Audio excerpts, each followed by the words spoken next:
¿Tienen presentaciones o no? Yo traigo. ¿Pero presentación o remarks? Ok. Como tú dices. Presentaciones yo creo que Está bien así. Perfecto. ¿Te parece? Que lo hacemos de mesa. Ok, perfecto. Sí, me parece muy bien. Más casual.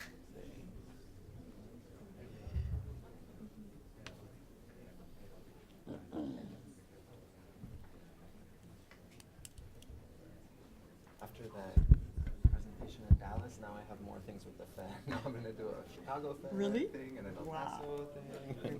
Well, necessary. Yeah, no. What was the last time you went down to Mexico?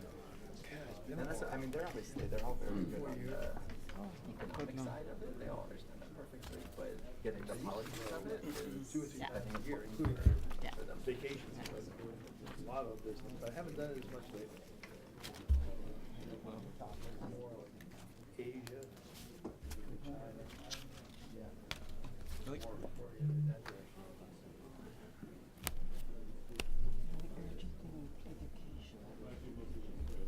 I mean, it's at this point, there's only so much you can do in a short period of time, but at least like, just letting people know what's really at stake and how to manage the challenges that are right before us. Yes. Plenty of them.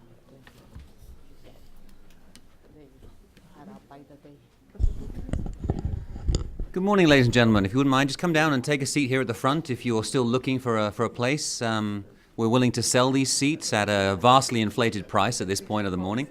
There are scalpers outside. Don't use them. Just give the money directly to me, okay? Welcome to the Wilson Center. Thank you very much for being here. When we first talked about doing an event in August, a little voice inside my head said, "You're crazy. It's Washington. No one's going to come." And then we thought, well, maybe the NAFTA's sort of important enough, you know. Maybe our existential questions will actually attract an audience. And then we hit upon the really bright idea of asking Mexico's chief negotiator, Ken Smith, to participate. And, you know, it was a very cheeky question, but Ken said yes. And we were like, oh my God, this is actually going to happen. This is extraordinary. And then Ken said last week, actually, you know what, I don't think I can do it. So I apologize for misleading you. It was not intentional, but we have got an absolutely fabulous panel for you nonetheless. Let me just run through very quickly from left to right as I see it. Fred Bergston, who is known to most of you here in the room, Senior Fellow and Director Emeritus at the Peterson Institute for International Economics. Fred, thank you very much for being here with us. It was great that you agreed to provide sort of a riposte to some of the Mexican perspectives here, and I think that will be very welcome. Secondly, Francisco de Rosenzweig, again known to most of you here, currently a partner at White & Case and previously served as Undersecretary for Foreign Trade at the Mexican Ministry of the Economy. Luz Maria de la Mora, an old friend of the Wilson Center, has been here many times, a fellow here, is the Managing Director and founder of LMM Consulting, and she's held multiple posts within the Mexican government, including the Ministry of Foreign Affairs and Ministry of Economy. And of course, my colleague, my Deputy Director, Chris Wilson, who is known to you for his work on NAFTA, on U.S.-Mexico economic affairs, and on border affairs. And I'm Duncan Wood, so it's very nice to see you. Let me just say a couple of comments before we get into the sort of the substance here. There's obviously been an enormous amount of anticipation. My first page of notes says it's here. And, you know, it's a strange moment. But I at this time last year, here at the Wilson Center, we were holding a series of conversations about, well, under the new administration, how can we improve NAFTA? And we were talking about improving, modernizing NAFTA on the understanding that, of course, a different person would be in the White House, because that was what everybody assumed. And we were all saying a modernization of NAFTA is desperately needed. And how could we possibly do that? Well, all of a sudden, hey presto, we have this opportunity to do it. And there's a nice little piece that was published by Eric Miller this morning in the Globe and Mail up in Canada that says that this is actually a great opportunity to secure North America's competitiveness. But the second point is, of course, that this comes with it an enormous amount of anxiety. Anxiety about whether or not this can be a successful negotiation. Anxiety about whether the US executive branch will stick with it. Anxiety about questions of timing and political change. We also see that this is an enormously complex negotiation, and many of us here in this room have said over the past few months, how can we possibly get this done in a 6-month period, which seems to be the preferred time period on the part of the negotiators, at least from the Mexican and US side. The Canadians have a different perspective, of course. And let me just recognize my colleague Laura Dawson, who is somewhere around here. She may have stepped out for a second, but I'm very grateful to the Canada Institute for always providing support for us on these issues. But the timing question is one of those things that I think we may run up against the question of, do we do it fast or do we do it right? And that could be a very important choice, and I'm looking forward to discussing that with our panel. We have a very encouraging phenomenon of convergence between the three sides. If we go back to January or to November of last year, there was an enormous amount of concern that could we ever actually get to a point where at least we were in the same book, if not on the same page, with regards to international trade negotiations. And it seems as though we've got there, which I think is tremendously encouraging.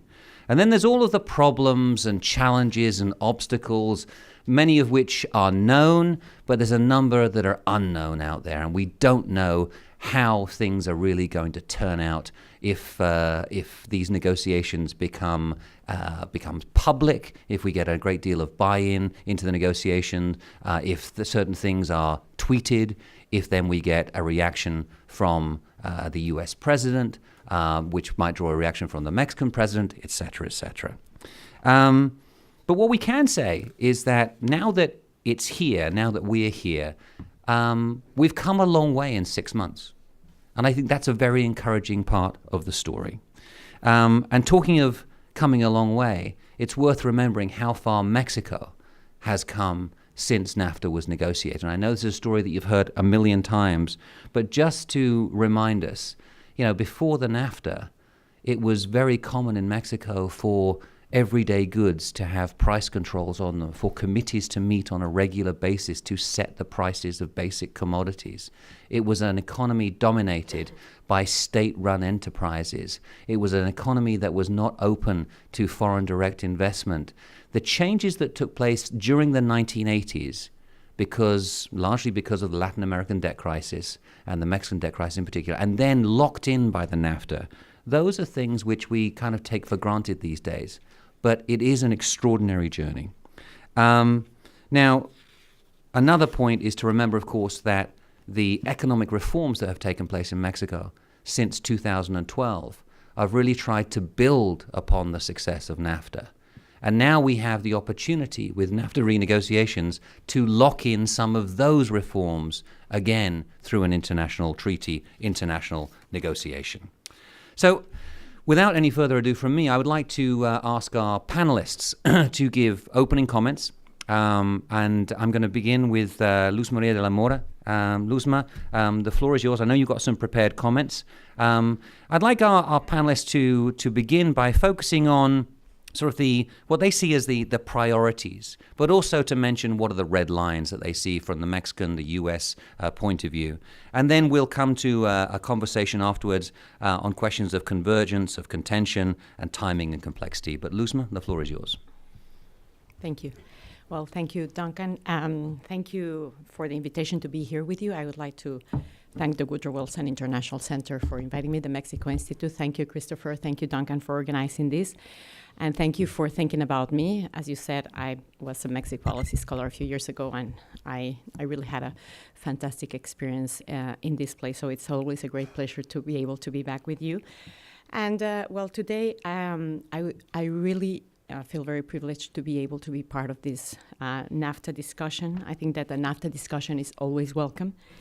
And it's very timely, given what it represents for our three countries in terms of trade, in terms of job creation, integration, but also in terms of the place that we as a region represent in the global economy.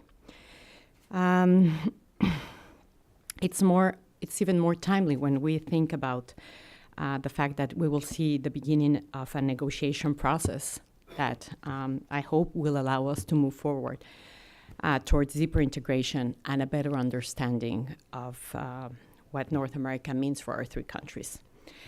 Having been part of the Mexican government group that took part in the NAFTA negotiations, Ms. Carla Hills is right here. Thank you, Ms. Hills, for being here with us. I was part of the little ones that were running around with papers trying to support the negotiators that envisioned this negotiation 25 years ago. I really have to say that I would never, ever, ever have expected to see a proposition on the U.S. side to renegotiate NAFTA based on the proposition of having to address a U.S. deficit and having to address the question of manufacturing jobs lost in the U.S. It's still, I would never have expected that it would have been the U.S. side that would have been the source of distrust and questioning of the NAFTA, like what we have been presented with this year. I have to say that it still puzzles me to see how to address both questions, the deficit and the jobs questions, through a trade negotiation and through the NAFTA. No question that it will be a daunting task for Canada and for Mexico to sit down with the U.S. When it seems that President Trump views this opportunity as payback time and also has outlined an agenda that is clearly tainted with protectionist and nationalist perspectives. However, as Duncan mentioned at the beginning, I do believe that NAFTA has yielded amazing results. After more than 23 years in place, NAFTA has delivered economic results beyond what any one of us expected at that time, beyond the most optimistic expectations. NAFTA created a 19 trillion regional market with more than 470 million consumers. Every day we trade more than $2.5 billion. At the time when NAFTA was negotiated, we in Mexico aspired to export $10 billion every month. Let me tell you that today exports from Mexico to the U.S. amount to more than $1.3 billion every day. In the past 23 years, trade between the three partners went from roughly $290 billion in 1993 to more than $1.2 trillion last year. And also in terms of FDI, U.S. and Canadian FDI amount to close to 50% of total stock in Mexico and more than $200 billion, which represent close to 20% of Mexico's GDP. So I'd like to center my remarks on 5 quick points. The first one is that in this negotiation process, Mexico is not ready to be considered anything else but a U.S. and a Canadian trading partner. At the table, Mexico and Canada are equal partners with equal rights and equal obligations. Why? Because after 23 years of NAFTA's implementation, Mexico today is the U.S. second largest trading partner. Mexico is the U.S. second largest export market, only after Canada. For every dollar the U.S. sells abroad, 16 cents are bought by Mexican consumers. Today, the United States trade more in goods and services with Mexico and Canada than it does with Japan, South Korea, Brazil, Russia, India, and China all together. Mexico is also the U.S. second source of imports, only after China. We account for 14% of total U.S. imports from the world. In addition, production of automobiles, electronics, machinery, and appliances have greatly benefited from production sharing across the three countries, as NAFTA has enabled firms to reduce costs and become more effective. My second point is that Mexico should look for more and not for less NAFTA. In the early 1990s, NAFTA triggered a structural reform in Mexico. Since its implementation, NAFTA has been a force for change and deep transformation of Mexico's economic structures and institutions. NAFTA was a really transformational experience for Mexico. It transformed the face and the shape of the Mexican economy and opened the door to a young democracy after 70 years of a one-party rule. NAFTA has also been one of Mexico's most important engines of economic growth, given the relevance that international trade and foreign direct investment represent for our country. I can tell you that NAFTA is embedded in Mexico's everyday life. Mexico is not ready to reverse the progress we have made in the last 23 years under the NAFTA. NAFTA created a wide consensus in Mexico that an open economy is the way to go, that we need more, not less competition, and that we want to be global players. What Mexico should look for in this negotiation is ways to improve the agreement. There's plenty of room for improvement, and there's plenty of room for full implementation.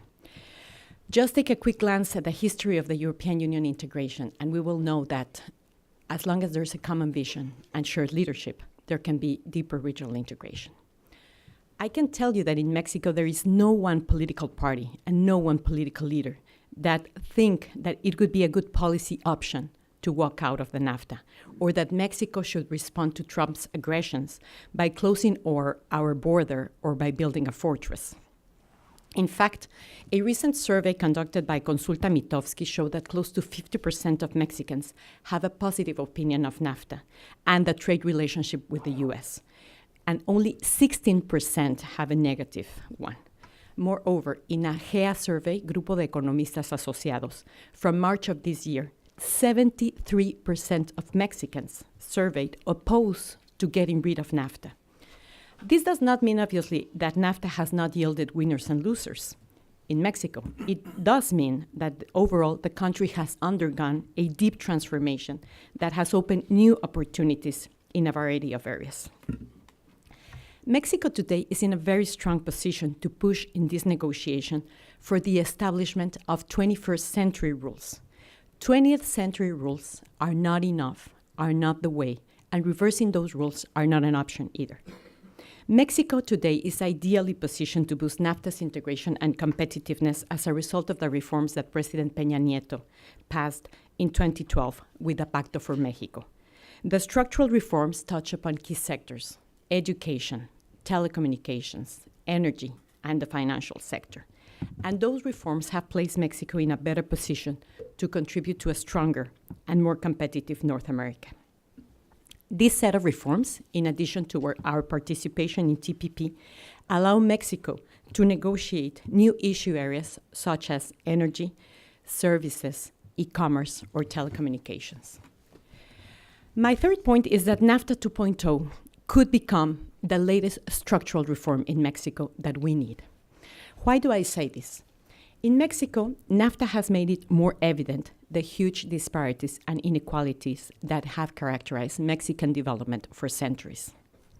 For Mexico, this is an ideal opportunity to democratize trade. A NAFTA 2.0 will have to lead to a more inclusive economy where more sectors, regions, and firms take part in globalization. Today, more than half of Mexican exports are done by 6 states at the northern border. 60% of total exports are represented by 2 sectors, automotive and electronics, and only 45 firms out of 5 million economic units in Mexico account for half of our total exports. A NAFTA 2.0 inclusive rules will lead Mexico to create a better business environment. NAFTA should be the opportunity to reduce red tape for international trade and also for business in general. My fourth point is that NAFTA has to stop being a negative term. NAFTA has to be rethought, restated, and revalued. The late Robert Pastor conceived of the North American idea and of North America as a region that could lead the world economy. Maybe one of the reasons we are renegotiating the NAFTA today in such a contrasting context from the early 1990s is that we never really took the time or the effort to socialize NAFTA or to explain the value of North America and how it benefits each one of us.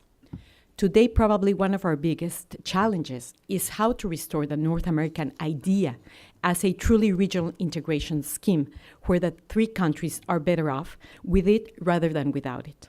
However, we really need to rethink the NAFTA, how to reposition NAFTA not as a result of a defensive agenda where each one of us counts its losses. NAFTA and North America urgently need a common vision from the three countries that shows that together we not only add but multiply gains in a highly globalized and competitive economy. My fifth and last point relates to what we have learned in more than 2 decades of NAFTA. NAFTA has offered the region a clear set of rules and disciplines that have created a transparent and predictable business environment. NAFTA locked in a Mexican model of economic openness, economic liberalization, and competition. I also want to underscore that NAFTA dispute settlement mechanism, which was visionary and was innovative at that time, in Chapter 11, dispute settlement mechanisms for state-to-state investors, investor-state mechanism, the Chapter 20, state-to-state dispute settlement mechanism, and Chapter 19 on trade remedy laws have been, without a question, one of NAFTA's most important pillars for effective implementation. The region has a lot to lose if the U.S. walks out of the NAFTA. When the NAFTA became effective, North America accounted for more than 20% of world trade. Today, we have lost room to the rest of the world. Today, NAFTA represents close to 18% of world trade. The agreement needs to offer the kind of rules that are required by a 21st century economy, where global production sharing is the name of the game. Mexico has a lot to lose from the U.S. leaving the agreement. The U.S. is Mexico's largest export market with 80% of total exports, which accounted for $300 billion last year and represent 30% of Mexico's export GDP.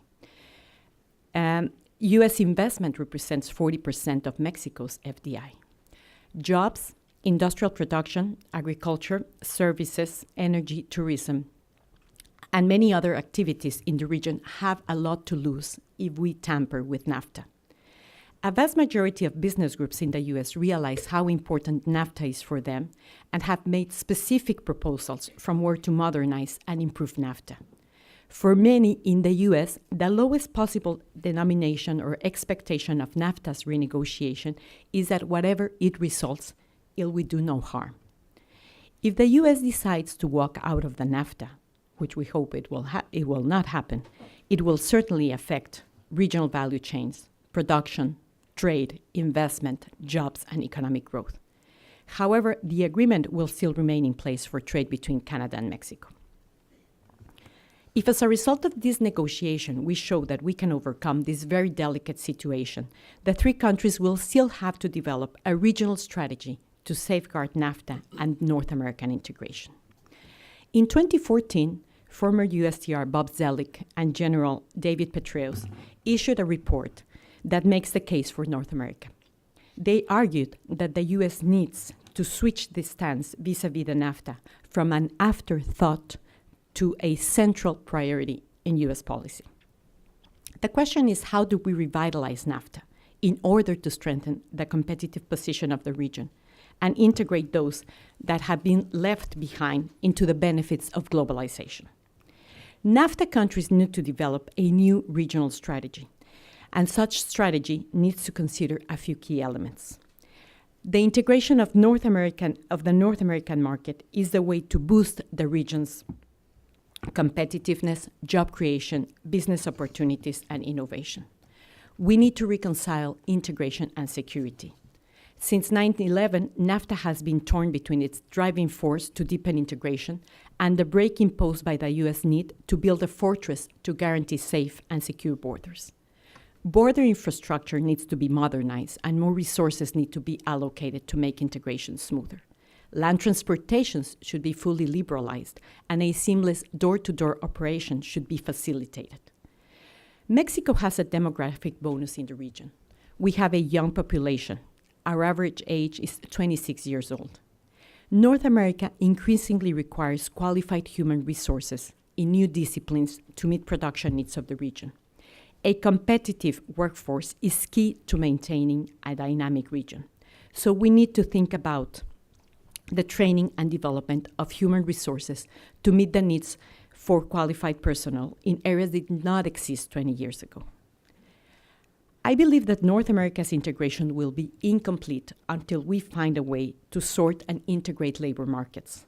This is something that could take generations, given the huge income gap existing between Mexico and its two partners to the north.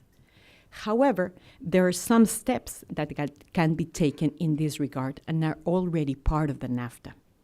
The late Robert Pastor in 2013 suggested to improve the provisions on professional services contained in NAFTA to facilitate and expedite obtaining NAFTA visas for professionals, offer them for longer periods, and create an expanded Mexican worker program.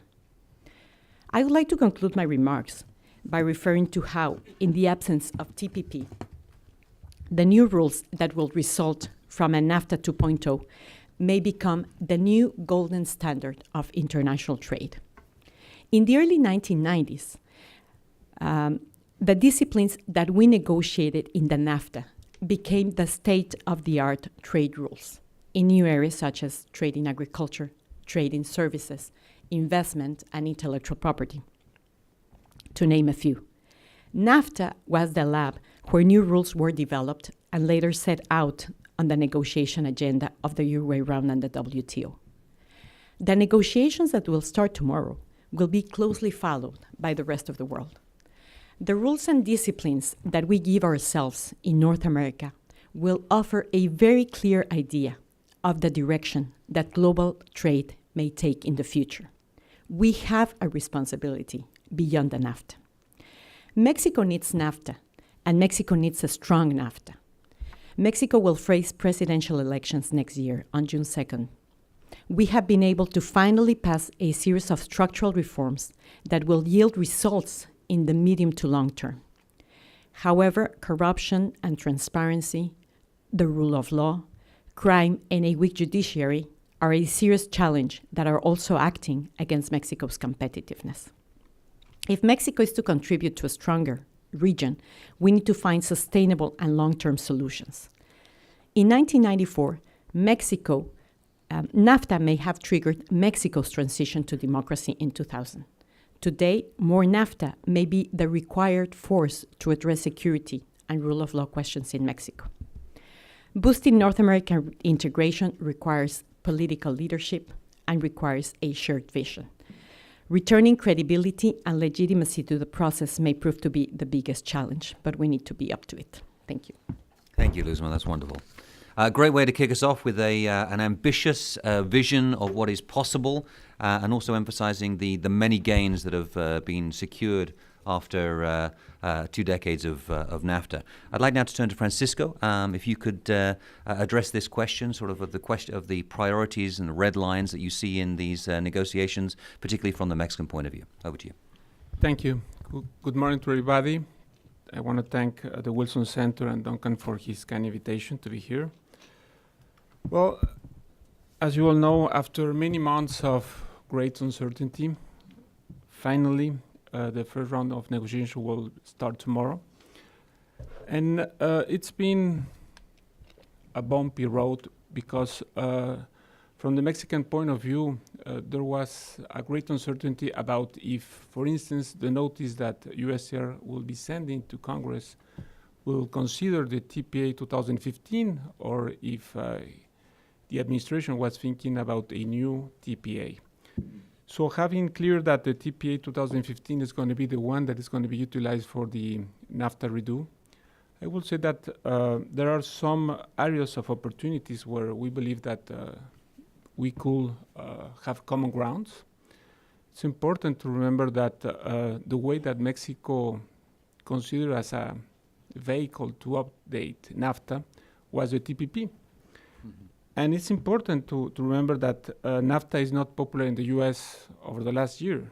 It's been maybe 10 years. I remember when former President Obama was running for president, raising the NAFTA issue. So maybe we didn't do our homework back then, and we haven't done it yet. But as Mr. Guajardo said, we didn't ask to be sitting at the table to renegotiate NAFTA. But what is true is that we have some important issues to share. We have a border that is over 3,000 kilometers. We have a great regional integration. But also, we have some issues where I think that is in the best interest of the three countries to try to modernize. So when I mean three countries, we're talking about three parties. And over the last months, also there was like a kind of discussion if it was going to be under a umbrella that will consider three parties, but the US will negotiate with Canada and then with Mexico different key issues. Of course, there are some concerns that we don't share, or there are no common concerns in Canada, Mexico, and the US. For instance, when we talk about security, when we talk about border issues or infrastructure. So, regarding the priorities, I will say that if both administration, in this case the US and Mexico, is willing to try to conclude this process by early next year, I will say that one of the main reasons or elements that they should try to consider is the TPP language. Not considered as a TPP initiative because, of course, President Trump decided to withdraw the day one of his administration, but there is a lot of language that we can utilize. And even though that trade negotiations do not move as quick as technology and e-commerce, the truth is that the latest agreement, at least in my view, that has been negotiated was TPP. And I agree with Luz Maria. The first wave of FTA negotiations template, I will say that was NAFTA. And I thought that we were in the middle of the second one with TPP, CETA, and maybe the TTIP. Sadly, it seems that TPP is not moving anywhere, at least with the US, but Japan is, with Mexico, is trying to push hard to try to put it in place. But also the US, sadly, is losing leadership in trade negotiations because also the Pacific Alliance is nowadays working with New Zealand, Australia, Singapore, and Canada to add them as trading partners. So if you see, for us, considering that US is our most important trading partner, for Mexico it's important to have a strong US, to have a strong US economic performance, but also to have a US economic integration with Mexico and Canada. So having said that, I will say that the areas of where the Mexican administration may see a area of opportunity and priority in the offensive agenda, I will say that is, of course, SMEs. In Mexico, almost 99% of our companies or enterprises are SMEs, and they do not participate as a part of the international trade. So one of the main priorities should be to introduce them or to bring them on board. The second, I will say that it's e-commerce. E-commerce in the sense that NAFTA do not consider any provision because back then internet didn't exist. But when I mean e-commerce, I'm not talking about de minimis. The de minimis means provision where Mexico has $15 of duty-free for shipments, and Canada 16. We're talking about IPR issues, no? I will say also the other area of opportunities to reflect and to incorporate all the energy reforms, labor, education. Many things had happened in Mexico since the last 25 years. And Mexico is no longer that country that was afraid to negotiate with the US or with third countries in FTA negotiations. Nowadays, we believe that we have a strong trading team negotiators. I think that we have a great and solid minister and team that will be sitting tomorrow at the table. But also in the US, of course, you have a great USTR. Mr. Leigheiser has a broad experience.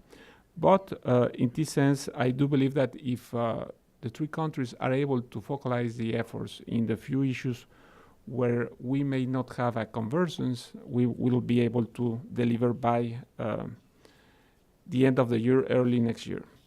Regarding, Duncan, the issues that where I do believe that we have some red lines, of course, I will say that in my view, the first one is wages. Wages is not a issue that should be considered even as a possibility to negotiate. Wages, in the case of Mexico, we had at least 2 or 3 labor reforms, and we have improved our labor legal framework over the last few years. In particular, the latest one was in 2012, and there's one underway that was submitted by President Peña Nieto a year ago. So wages, I think it should be out of any kind of discussions, and it should be a red line and a deal breaker. No? Second, the issue related to trade deficit, I will say that this is a kind of strange issue, because this is like the way that trade was seen like 30 or 40 years ago. And I remember when I used to be a senior official at the Mexican government that I was trying to explain the regional value chains to a very important person. And I was unable to explain in the appropriate way, so I said, well, it's the new narrative, no? And well, I received a response that, well, leave that to the poets. So I said, okay. So at the end, I think that the deficit, as long as we don't talk about trade management, is something that we can see what is the U.S. proposal, but we are not able to consider tariffs, quotas, or any trade management in any way. The other issue is that most of the objectives, the specific objectives that were released by USTR are somehow with the message that they want to bring the Canadian and Mexican legal framework to the U.S. Such, for instance, in IPR issues like data protection, 12 years. Also, what I said, that the minimis provision, they want to increase from $50 in the case of Mexico to $800. And also they want to add or to increase the regional content in the U.S. in order to be able to revert the deficit. Finally, the Chapter 19, I think that is something that is very important for the Canadian, as most of you realize.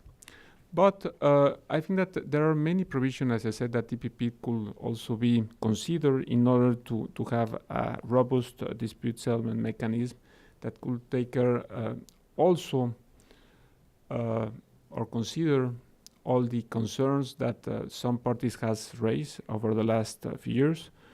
When NAFTA was negotiated, somehow the dispute mechanism was the best approach that was possible to negotiate back then, but maybe there are some new provisions and elements that could be added to NAFTA 2.0. Thank you. Thank you, Francisco. Wonderful. Now, Fred, if I can turn to you and give a reaction to those perspectives from our two Mexican panelists. Well, I'm not sure it's a reaction to them. You asked me to present a U.S. point of view. Yeah. It's obviously a U.S. point of view.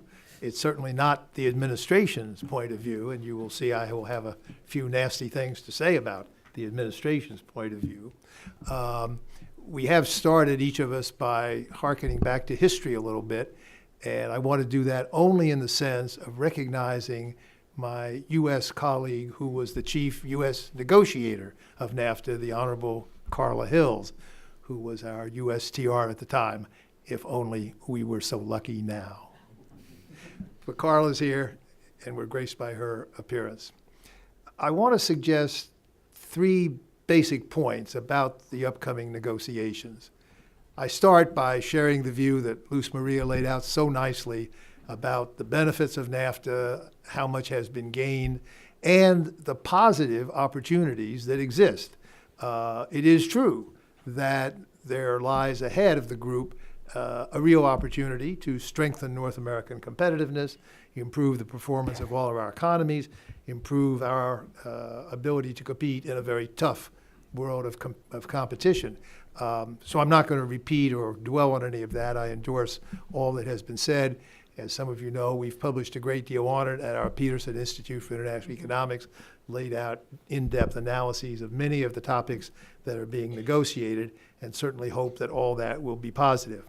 But what I want to do is suggest 3 areas that need to be focused on very intensely as these negotiations proceed. The first is failure is an option. We don't like to say that. We don't like to think about it, but it's true. The president proudly told us that just 4 months ago, he had decided to withdraw. He got talked out of it by a combination of the leaders of the other countries and many Americans who disliked the idea of withdrawing, but he's been very close to it.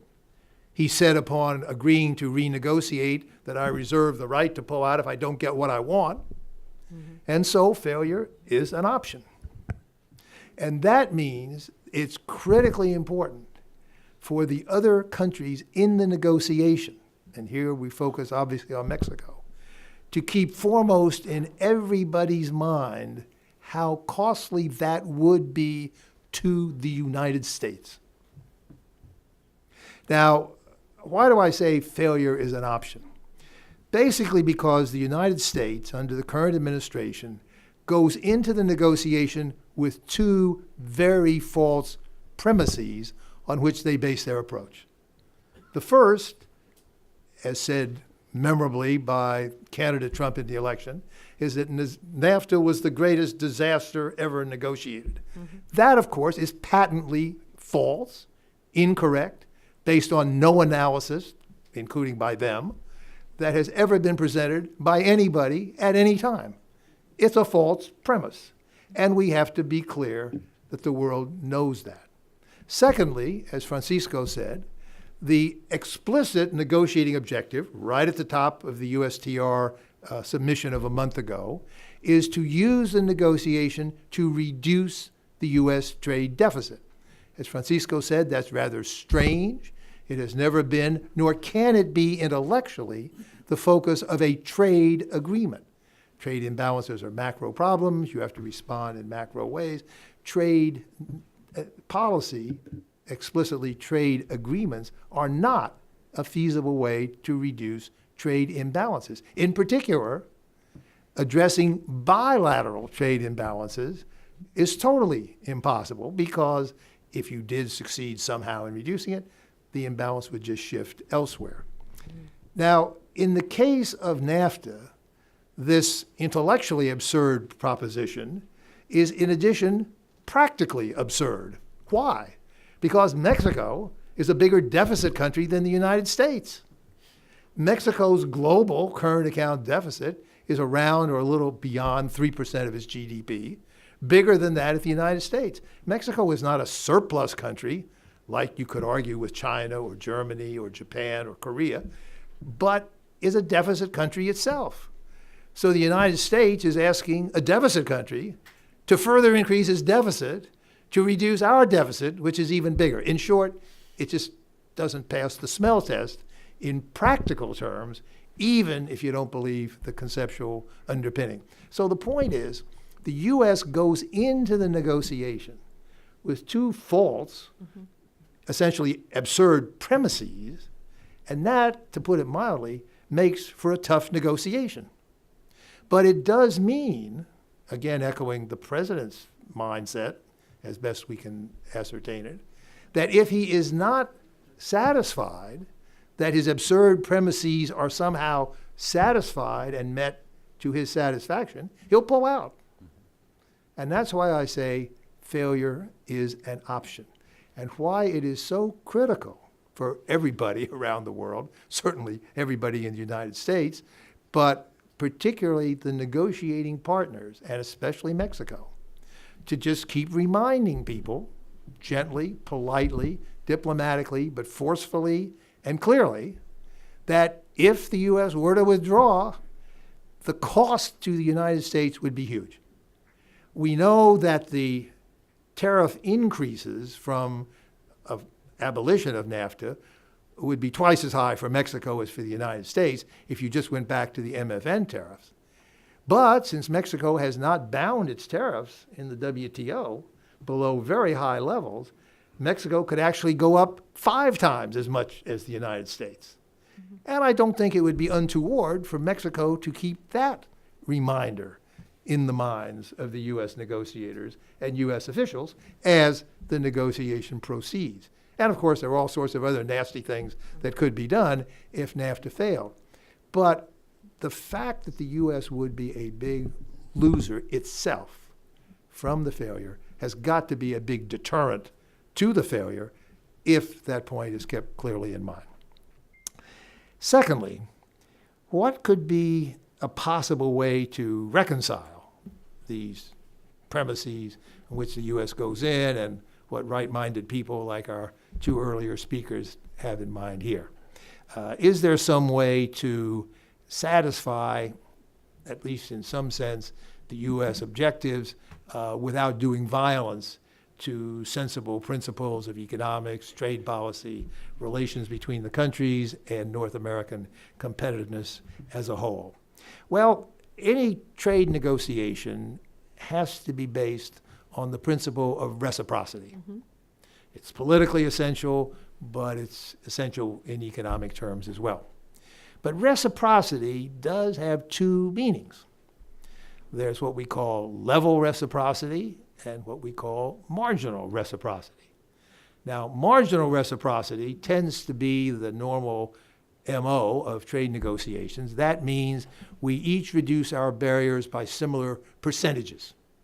So we'll each cut tariffs 20%, 50%, whatever it may be, and that is marginal reciprocity. However, there is a concept which the Trump people have explicitly said they pursue, which is level reciprocity. That means you want to wind up with the same level of trade barriers as the other guy.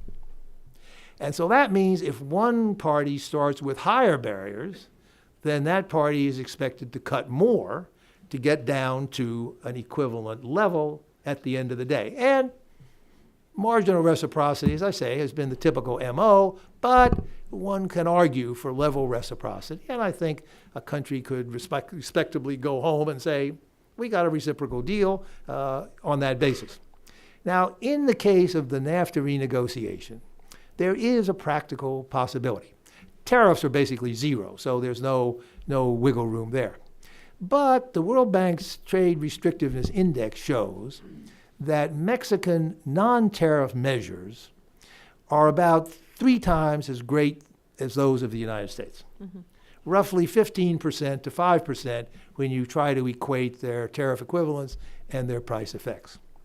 So it is conceivable that following good trade and economic principles and pursuing its own national interest, which of course is based on getting cheaper imports and more competitive inputs for your industry, Mexico could conceivably reduce some of its non-tariff barriers more than the U.S. reduced its, or in some areas maybe where the U.S. doesn't have any at the moment, and that would move us toward level reciprocity, which, with any sense at all, the Trump administration could claim as a great victory, declare victory, say we got a good deal, and therefore back off some of its more extreme views.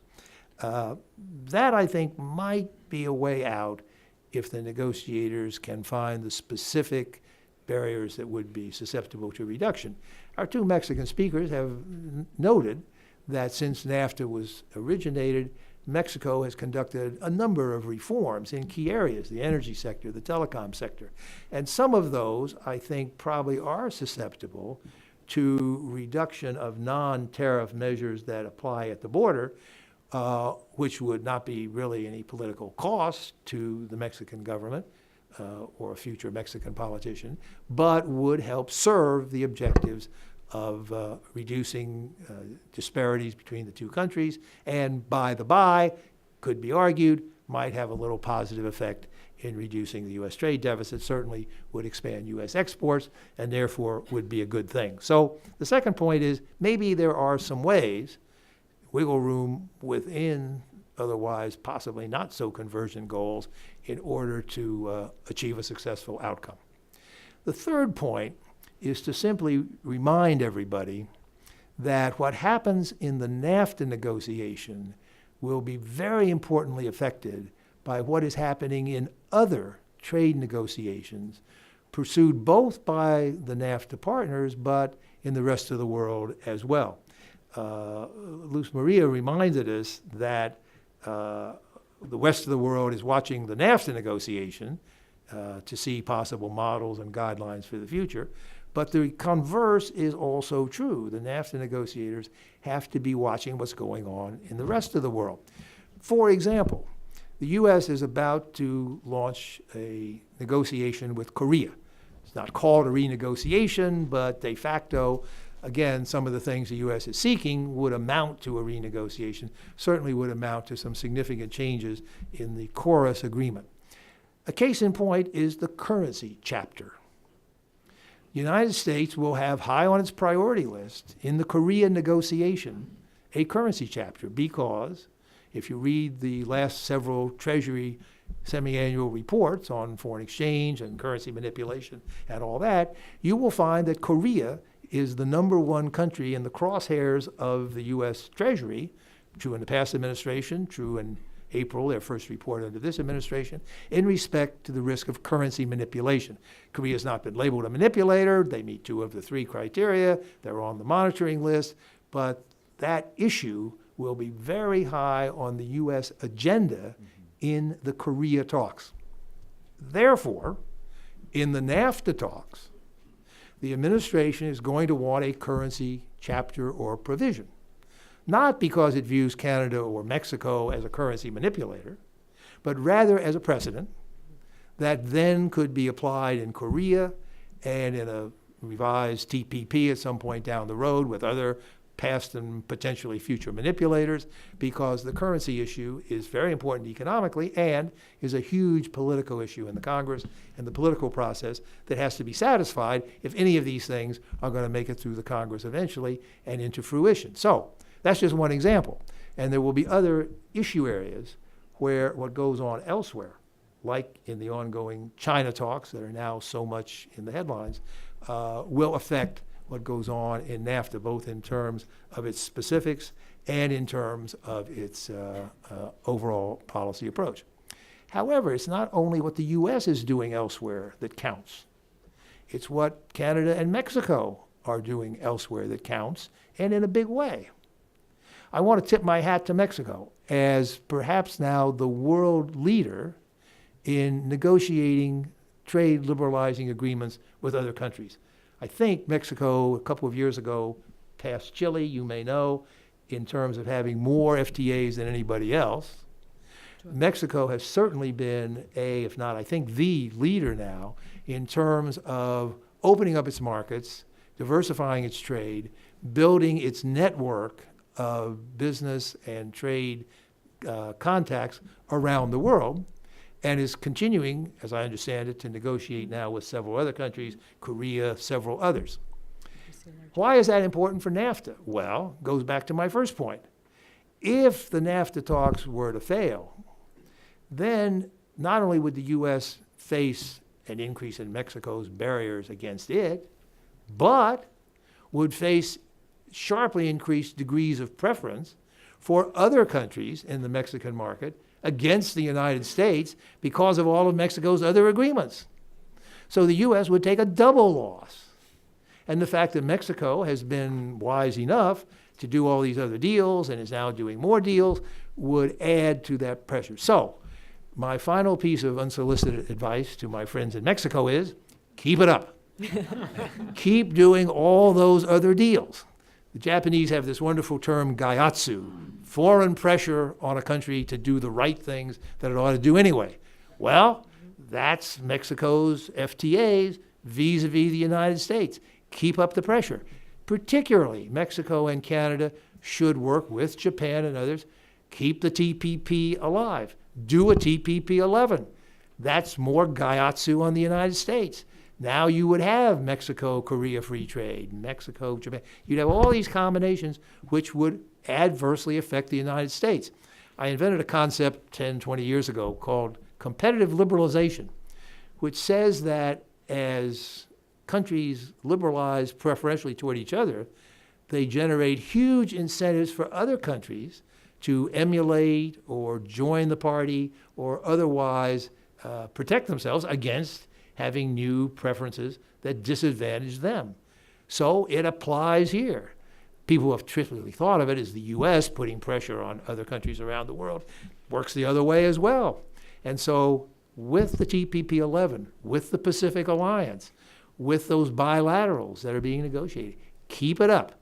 Keep all that going, because that inevitably has a very important effect on thinking in the United States, hopefully in the White House, certainly in the business community, even in the labor community, about what happens if we don't maintain and, in fact, strengthen the trade agreements we have. So, a few thoughts. The best outcome, obviously, is a traditional trade-type negotiation that will strengthen the Mexican economy, as Luz Maria described so wonderfully, has happened from the original NAFTA. If the United States and the Trump administration really want to strengthen the U.S. trade balance toward Mexico, there's only one obvious way to do it: strengthen the Mexican economy. Because if it grows faster, it will import more. If it has a stronger peso, the U.S. will be more price competitive. That's the way to achieve the objectives, not monkeying around with rules of origin and dispute settlement mechanisms and various minutiae. It's to go to the big stuff, which is a proven success in the past and which hopefully could be again. Thank you, Fred. Last but not least, I'm going to turn to Chris, in part to fill in any gaps that you've noticed, but also to give your own perspective on where you see these talks going, Chris. Thanks very much, Duncan. Thanks to everyone for the great presentations. I'll try to keep it sort of simple here. And really what I thought I want to do is just take a simpler view of Mexican strategy heading into the negotiations, and really thinking about it vis-a-vis the U.S. perspective, which I think some of the words we've heard to describe it today are strange, flawed, I would say maybe conflicting. I mean, I think if you look at the U.S. objectives, you have on the one hand a series of objectives that are trade liberalizing, that are trade expanding, and on the other hand, you have a series of objectives that are potentially at least trade restricting, protectionist perhaps.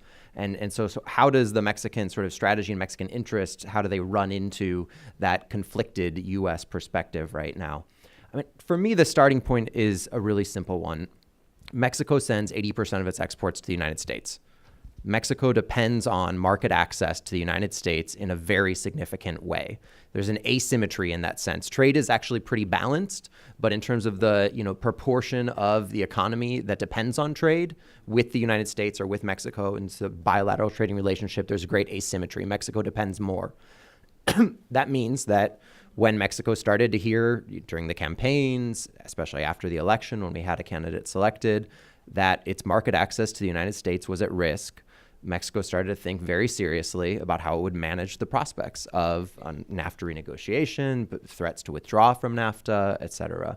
And actually, in this sense, the Trump administration from the campaign on has been pretty consistent in the language that they put forward. They will seek to renegotiate. If renegotiation does not work, they'll withdraw. Early on, it was a little different than that, but for a long time, we've had that language. And so, I mean, I think the basic response, and we heard it early on and we're starting to hear it again from Mexico to this, was, in terms of strategy, was that Mexico had a concern that just in an economic negotiation, just in trade negotiation with the United States, Mexico may not possibly have the leverage that it needs to get to an acceptable outcome, to maintain market access to the United States. And so it started to talk about things like a need to have a comprehensive dialogue with the United States, to have a discussion about the future of the entire relationship. And in recent weeks, we've heard very explicitly from Secretary Guajardo what they mean by that, which is to say that Mexico feels that it offers the United States quite a bit in terms of security cooperation, ensuring that there's never a terrorist attack on the United States that involves a crossing across the U.S.-Mexico border, and recently has done an awful lot in terms of dealing with the movement of Central Americans through Mexico to the United States. In 2015, Mexico detained and deported more Central Americans, migrants, than the United States did. It's about 50-50 right now in terms of the effort that's being done. Mexico's interests in that issue are complex. They're multiple, they're sometimes conflicting in themselves, but you better believe that there's a strong reason that Mexico is doing that is because it's in the U.S. interest, and the United States has asked for repeatedly Mexico's assistance with that issue. So Mexico says we'll put everything on the table so that we can get to an outcome that's acceptable. What this really represents is a decompartmentalization of the U.S.-Mexico relationship. We had actually, for decades in the U.S.-Mexico relationship, seeing that it was an important relationship, a complex relationship across broad, numbers. The number of U.S. agencies at the embassy in Mexico is probably not surpassed by the number of U.S. agencies represented anywhere, because we have so many diverse interests in Mexico. So we compartmentalized those issues previously in order to ensure that a conflict on one front, conflict around security cooperation, drug trafficking, et cetera, wouldn't get in the way of the important economic relationship, vice versa, et cetera, on down the line. Well, Mexico's saying right now, this issue is so important to us, this is such a top tier national interest for us, that we're going to do away with that. We're willing to, if necessary, is probably a better way to say it. We're willing to, if necessary, do away with that process of compartmentalization that has ensured that the relationship as a whole would move forward despite small conflicts across numerous issue areas, which are natural and always going to occur in a complex relationship. So that, that's where Mexico is at in terms of how to deal with this at a very basic level. And that shows us, and this comes up through Mexico stating very clearly that market access is the fundamental red line that they have in the negotiations, right? Whatever that can mean different things across different areas, but the fundamental red line for Mexico is market access. If you can deal with the deficit by expanding trade rather than limiting and restricting trade, well, then dealing with the deficit might be something you can tackle in the negotiations. There are other areas where you could see potential conflict based on this principle of a red line being market access. The rules of origin would be another one, and this gets more complex because I think it's fairly clear, not 100% clear, in the U.S. negotiating objectives that they would be talking about strengthening regional content requirements. We'd heard early on some talk of putting in actual U.S. content requirements. That would clearly be trade restrictive, would be limiting market access, would be a red line, crossing a red line for Mexico. Increasing regional content requirements right now at 62.5% on an auto, upping that level in the auto industry could be understood to be trade restricting because of the current supply chains that exist that really do rely on a certain percentage of inputs coming from outside the region through our regional production chains. Another thing would be eliminating the NAFTA safeguard exclusion. Right now, within NAFTA, there are limitations on how safeguards can be used, which would be tariffs imposed or limits imposed on trade to prevent, sort of a flood of imports from impacting negatively a U.S. industry. That could be another area where you could see Mexico taking the position that that the United States is proposing is trade limiting, is blocking market access. Eliminating Chapter 19, the dispute settlement mechanism, the ability to challenge domestic rulings on anti-dumping, on countervailing duties, to create a panel to review them, getting rid of that, and these last two, the elimination of the safeguard exclusion or Chapter 19, is less a direct limitation on market access than giving the United States, this would be the fear, that it would be giving the United States space, more flexibility to express its protectionist impulses, and so in that sense be limiting market access. So if Mexico feels that market access is being threatened during the negotiations, they're heading down the road of things being more restricted rather than more free, it's going to have to, obviously, seek to use its leverage, both within the negotiations. The fact that Mexico can, as Fred pointed out, if we did fall back on WTO rules, would not have NAFTA, has greater flexibility to raise tariffs. That's leverage within the negotiation, within the economic sphere, within the trade sphere. But Mexico may also feel the need to go out beyond that and actually include the rest of the U.S.-Mexico relationship in the negotiations or in the sort of environment around the negotiations. That could work. It could work out, just fine given everything that Mexico is doing and the leverage that they have there. But it's a risky gambit. And it's a risky gambit because the reason that we compartmentalized was to prevent the whole U.S.-Mexico relationship being tanked by a single issue. By linking the issues, you could potentially enter into a spiral of escalation where multiple issues are put on the table, and we could all, really, the United States and Mexico, end up losing quite a bit, not just in the economic sphere, certainly in the economic sphere, but not just in the economic sphere, but also in terms of all the other benefits the United States gets out of its relationship with Mexico. And we ought to be very clear about that and the seriousness of that risk as we head into these negotiations. Mexico so far has really responded to some tough rhetoric coming out of the United States very mildly, I would say, very diplomatically, very carefully. And the intention there has been to maintain dialogue, to maintain the possibility of entering a discussion based on a win-win sort of philosophy. But I guess the point that I want to make here is very simple. It's that as Mexico enters into election season, really I would say at the end of this year, the beginning of next year is when that starts to really ramp up. The willingness of the ruling party, including the president himself in Mexico, to accept that, to take the diplomatic line, the careful line in responding to U.S. rhetoric, will be declining quite a bit. The need, the political need, the domestic political need to respond, in tough terms and nationalistic terms will increase quite a bit. And so that's a place where we need to watch during the process of negotiations for a turning point where we may enter a more dangerous period.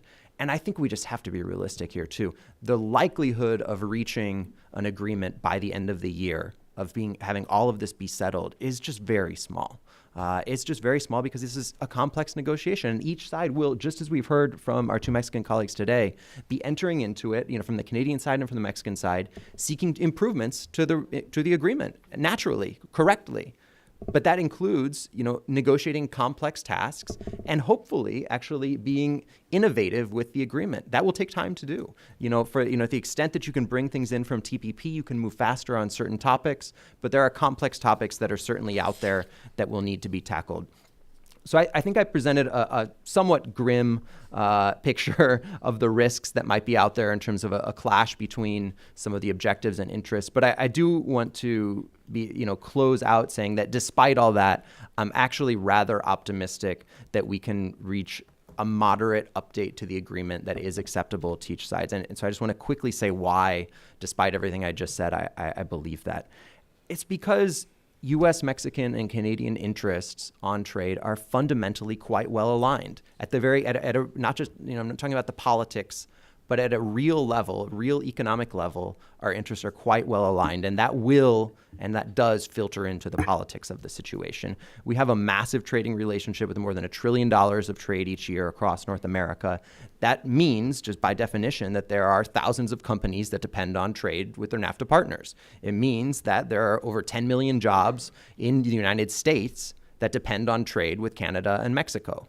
It means that you have built in this huge stakeholder group that depends on NAFTA, that has, over the years come to depend deeper and deeper, more and more on NAFTA, that are there pushing within the domestic political process through all sorts of different vehicles towards, trying to keep the United States on track towards a successful renegotiation. But more than just a big relationship, it's also a deep relationship that's developed within North America, especially since NAFTA was put in place, that's bound together our competitiveness. It made it, much more that we, rather than compete against one another, that the much more correct way to understand the North American relationship is that we compete together as a bloc on a global stage against other regions that have unified production processes, production sharing across their regions. And so in the United States, we have a huge level, within North America, I should say, have a huge level of supply chain integration. We've constructed over the years a regional manufacturing platform in which goods move back and forth across borders during the course of production. What that means is that half of U.S.-Mexico trade today is in inputs, movement of parts and materials that will feed industry on the other side of the border. We each send over $100 billion worth of inputs to factories and producers on the other side of the border. That means that factories and producers and the employees that work at those plants depend on the inputs and the supply chains that have been developed. There would be huge disruption if that was broken up. And of course, it also means that if the United States were to impose import taxes, border taxes of any sort on Mexico, on Canada, they indirectly are actually doing that to our exporters. Because if we sell $100 billion of inputs to Mexico each year, 80% of Mexico's exports are coming to the United States. You better believe all those inputs, many of them are coming back into the United States. If we tax them, it doesn't matter which direction they're moving while we tax them. You put a tax on them, you're breaking up that system. You're imposing a break on that system. And it just means that, this is a negotiation to an existing trade agreement This is not getting rid of the TPP, which was potential future economic opportunity for someone. This is potentially, if we're talking about putting up protectionist measures, cutting into the paycheck, cutting into the business model of companies that are already out there throughout the United States. It's very difficult to dial that back without having significant reaction within the domestic political process. And so that's why, despite some of the risks and clashes that I see coming, I think that we will have to and likely will find a way through to a reasonable outcome. Chris, Fred, Francisco, Luzma, thank you very much. 4 excellent presentations here. I'd like to pick up on 2 points that Chris brought up at the end there. One is on the timing of these negotiations. I tried to provoke people to talk about it at the beginning. Nobody took me up on it, so I'm going to persist, and hopefully you'll be able to come with some ideas about how important that timing is. But Chris also mentioned this point about integrated production, integrated supply chains in North America. There was a lovely quote the other day from Juan Pablo del Valle from Mexichem, where he talked about the fact that there are in North America, we might think that if this was eggs being cooked, that there are yolks and there are whites. But he said, unfortunately, it's scrambled eggs. They've all been mixed together and you can't separate them anymore. And I think this is a very nice way of thinking about it. Try to unseparate scrambled eggs and you'll see how difficult that's going to be. And I think that's one of the things that, again, Fred, if we were to make a sort of a pitch to the administration to try to impress upon them how difficult it would be to disengage from this integrated production platform. I'd like to ask our audience for questions. I know that there's a lot of you who have been waiting patiently. We have a good period of time. I know that Fred has to take a call, I think probably around, has been pushed off, fantastic. Then he doesn't have to take a call. So we've got plenty of time. So who would like to lead us off? There's a question back there, there's a question down here. Thank you very much. I'm Jack Person. I'm a former worker for the CEC in Montreal. Where the side agreements for labor and for environment seem to have been orphaned over the last 25 years. Yet I see the United States' desires are to integrate them into a new NAFTA. I'd like to ask the panelists what they think this will happen, if this will happen at all, and in what form. Thank you very much. Thank you. And then we'll take a question down here, and then there's one over there. Hi, Flora Dawson, Canada Institute.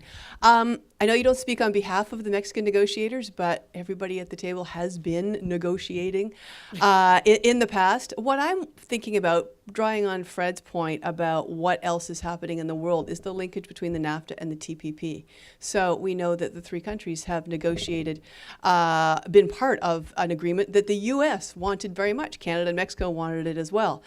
So now you're going into the NAFTA negotiations. The U.S. negotiators have clearly flagged they want a lot of stuff out of that TPP.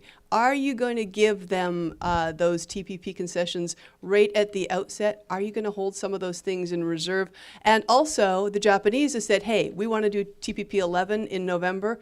How much of the big enchilada, TPP 12, do you as Mexico or Canada take to that TPP 11 table? Thank you, Laura. And then third question there to end this first round. Thank you. It's Dana Marshall with Transnational Strategy Group. Thank you very much for this very interesting discussion. I wanted to see if I could draw the panel out on an issue that they discussed a little bit, but I think could be a very interesting key to this, and that is the impact of North American integration on making the 3 countries more competitive with respect, for example, to the challenge from China. We all are aware of the sort of political economics of that. They seem to change all the time depending on many, many factors.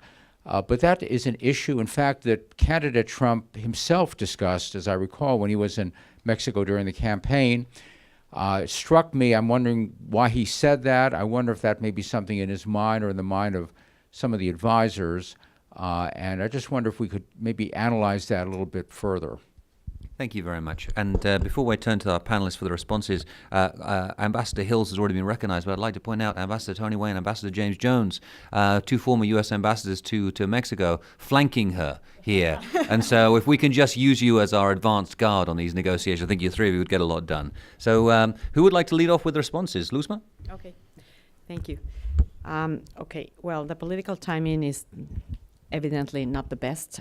We're at the end of an administration that has already done a lot in terms of what it could do and it could deliver, and I think it delivered a lot in terms of the political movements that it had to do in terms of opening the economy in key sectors. Energy, I think it's one of the most important reforms that we have today in Mexico, and it's a great opportunity if we want to see it in a positive way in the NAFTA. Why is it the worst political time? Because it's the end of the administration, and right now we are thinking about elections. We're thinking about the end of the administration that has very little political capital to pass whatever it comes. And obviously it may, I mean, we don't know what the negotiation may yield. We know that the negotiation starts tomorrow, and we know when a negotiation starts, but it's very difficult to predict when a negotiation will end. Back in the 1990s, we started in 1990, and we ended up in August 12, 1992. I remember that was a handshake, and then after that, it came a process of approval. So negotiating takes a long time, even though we're not starting from scratch. But the risk for Mexico is that even though we want to get this process done as quick as possible, and I know that the Mexican government is working very hard to get this done in the shortest period of time, because we need certainty. We need to get a positive result, even though, as Fred said, failure is an option. But we don't want to give that an alternative the way. It's true that we're going to start a process of elections, presidential elections at the end of this year. And probably the elections are due in June of next year. June 2nd next year, we have presidential election. We have no idea who is going to be the next president. We have no idea who's going to be winning the election. It's really a toss-up. So it's very hard to say what is going to happen. But clearly, it may end up being that the actual negotiation takes place and it's not finished, and it takes place in the middle of an election, which is not only for the president, it's also for Congress. So we have a big if there. There's a big uncertainty in terms of what may happen. The most recent negotiation of the sugar deal between Mexico and the U.S. took several months to be worked out. So we don't know. I mean, it's something that we will need to pay attention. But as I mentioned in my remarks, I do have to underscore that in Mexico, there is no politician, there's no political party that questions Mexico's membership in the NAFTA.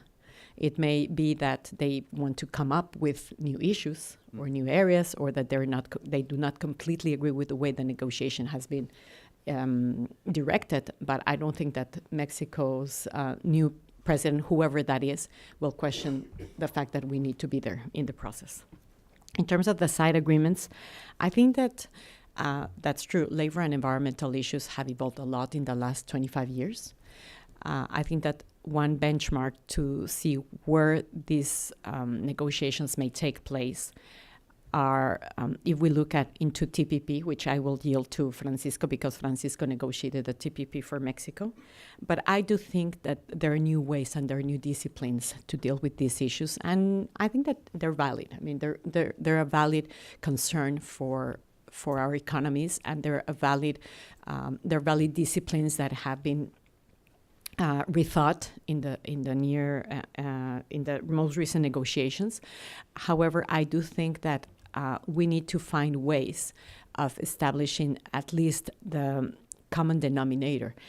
I wonder how the U.S. is going to negotiate the environmental part if the Trump administration decided recently to leave the Paris Declaration, which has to deal with emissions of carbon emissions, and that really affects production and all that. So I don't know how that is going to take place in the agreement, but I think at the end of the day, we need to find ways to have disciplines that will actually help the competitiveness of the region, not tamper the competitiveness of the region. In terms of NAFTA and TPP, I just want to say that I don't think that what we negotiated in TPP will be concessions that will just be taken from one agreement to another. I mean, this is a negotiation. Even though we have already drafted them, worked on them, we have tried figuring out a language, TPP had its own balance at the time. TPP 12 was what resulted. We may be at a better situation right now because we know exactly what we're talking about. We have been able to figure out what many of these disciplines mean and what do we want to achieve with them. But I don't necessarily think that the concessions that Mexico made at the table in TPP will necessarily be identical or will be just transferred from TPP to NAFTA. I really think that they will need to be part of a whole package. And in terms of competitiveness, well, I think that NAFTA 2.0 gives us an amazing opportunity to increase the region competitiveness through the energy market. I really think that the liberalization of the energy sector in Mexico and the energy strengths that Canada brings to the table, that the U.S. brings to the table, and that the Mexican economy opens as a result of the structural reform, it could be the most important boost for the region. And what NAFTA can do is to lock in those reforms. And I really think that if we really think that there is some factor that could definitely boost competitiveness in the region, it may be having the integration of the North American energy market. Thank you. Great. Thank you. Francisco. Thanks. I want to apologize for not greeting Mrs. Carla Hills and Ambassador Jones and Wayne in my initial remarks. Hello. I'm sorry for doing it until now. I apologize again. Well, I think that regarding the first question, it's important to bear in mind that it's the first time that U.S., as far as I'm aware, is going to be updating an agreement that is in place, as Mexico is doing the same with Europe. So I think that even though that it's clear that the U.S. will follow TPA 2015, my guess is why are we talking about market access? I think that if we're willing to negotiate a 21st century agreement, we should be talking about other provisions, other chapters, rather than talking about what has worked over the years. No? So regarding if we're going to be able to deliver, well, the governance to deliver by early 2018, I guess that it depends on the strategy that each country will follows, because if you start from scratch and you put on the table chapters that has somehow the wording or language that is in place over the last 23 years, I think it's going to be quite hard to be able to deliver by then.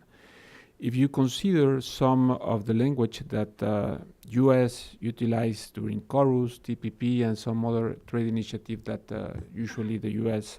follows in the following negotiations, it seems that maybe we will be able to move or to speed up the process. In the case of Mexico, of course, we will follow our own precedents, TPP, Pacific Alliance, and well, it's important to remember that the Pacific Alliance is the sole initiative, at least in Mexico, right after NAFTA, that has full liberalization over the years, not even TPP, no?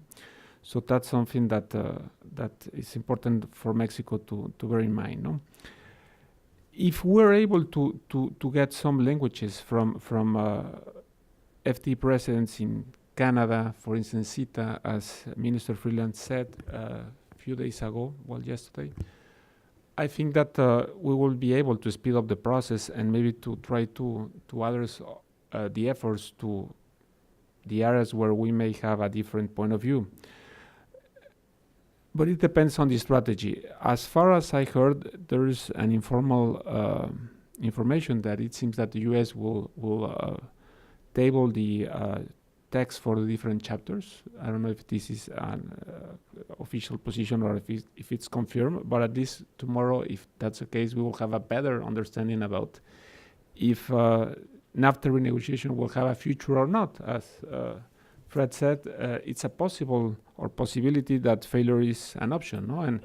And if it's an option, it will be for the U.S., because for Mexico, NAFTA has worked over the years, and we don't feel uncomfortable about it, no? So of course it will depend on the outcome or in the mood of some persons. So talking about side agreements and labor environment provisions, I will say that in the case of Mexico, we'll feel comfortable, at least during TPP negotiations, to put on the core of the agreement both disciplines.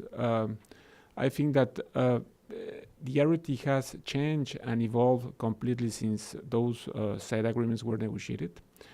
But it's true that even though that we're able to deliver by January, we don't have any certainty that the coming administration in Mexico or in the US could consider to renegotiate the agreement that they might reach, because it's important to remember that in the US, I don't know if it's a common practice, but at least it's happening in Mexico, and it happened to Korea and to Panama and to Colombia to renegotiate what an agreement was reached. No, so in Mexico, of course, we will have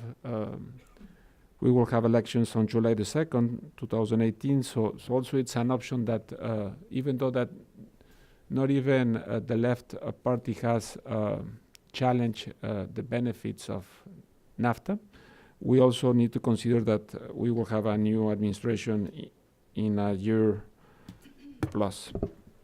And just to conclude, regarding the TPP concessions, I think that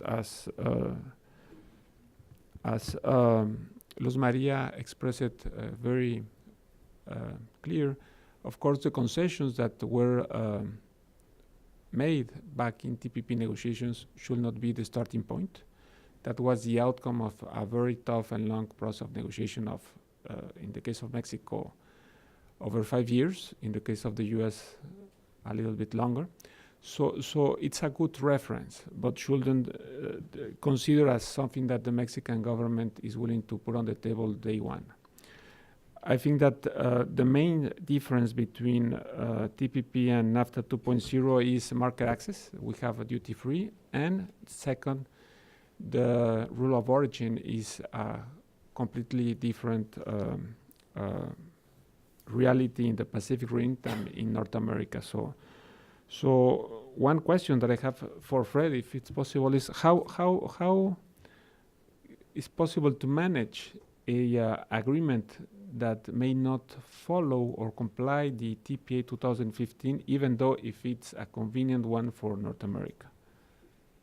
Because I understand that if TPA 2015 follows somehow the previous and precedents that the US has negotiated over the years, I believe that it will be reasonable to think that the TPP and NAFTA 2.0 should pursue a higher level of liberalization and ambition. So I'm a little bit confused because TPA 2015 will be in place until July 2018 unless it's submitted a request by Mr. Trump and there's no motion against in Congress. No? So if TPA 15 it's a reasonable base to continue its the U.S. process of liberalization, what will happen if by any reason there's some issues that, as I said, even though that might be of interest or agreement among parties, may not comply directly with that bipartisan agreement? There you go. Well, on that last point, which is a very good one, the administration, for all its fulminations in various directions, has, I think, been very careful to avoid at least appearing to violate the objectives that were laid out in TPA 2015.